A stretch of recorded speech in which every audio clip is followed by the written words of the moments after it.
3 days after arriving in the province, Festus went up from Caesarea to Jerusalem, where the chief priests and the Jewish leaders appeared before him and presented the charges against Paul. They requested Festus, as a favor to them, to have Paul transferred to Jerusalem, for they were preparing an ambush to kill him along the way.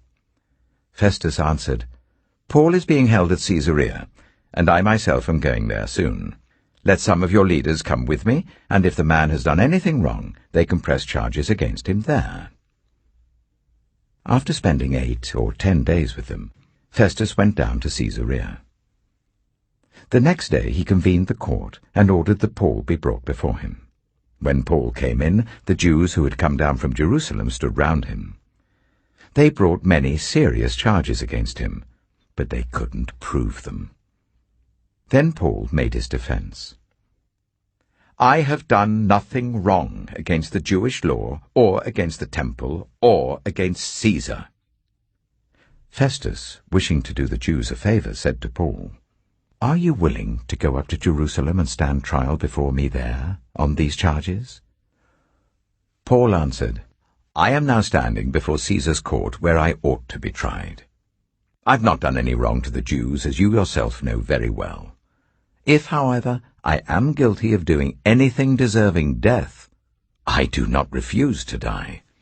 But if the charges brought against me by these Jews are not true, no one has the right to hand me over to them. I appeal to Caesar." After Festus had conferred with his council, he declared, "You have appealed to Caesar. To Caesar you will go." A few days later, King Agrippa and Bernice arrived at Caesarea to pay their respects to Festus. Since they were spending many days there, Festus discussed Paul's case with the king. He said, "There is a man here whom Felix left as a prisoner. When I went to Jerusalem, the chief priests and the elders of the Jews brought charges against him and asked that he be condemned. I told them that it is not the Roman custom to hand over anyone before they have faced their accusers and have had an opportunity to defend themselves against the charges. When they came here with me, I did not delay the case, but convened the court the next day and ordered the man to be brought in.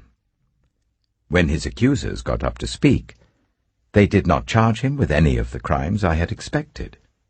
Instead, they had some points of dispute with him about their own religion and about a dead man named Jesus, whom Paul claimed was alive. I was at a loss how to investigate such matters, so I asked if he would be willing to go to Jerusalem and stand trial there on these charges. But when Paul made his appeal to be held over for the emperor's decision, I ordered him to be held until I could send him to Caesar."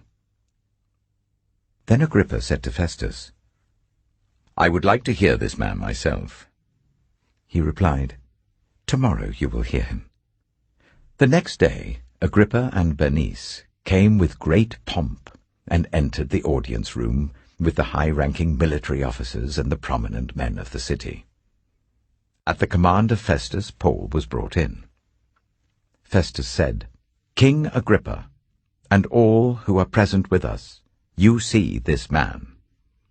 The whole Jewish community has petitioned me about him in Jerusalem and here in Caesarea, shouting that he ought not to live any longer.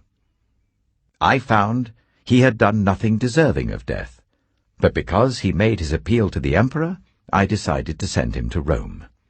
But I have nothing definite to write to his majesty about him. Therefore I have brought him before all of you, and especially before you, King Agrippa, so that as a result of this investigation I may have something to write. For I think it unreasonable to send a prisoner on to Rome without specifying the charges against him."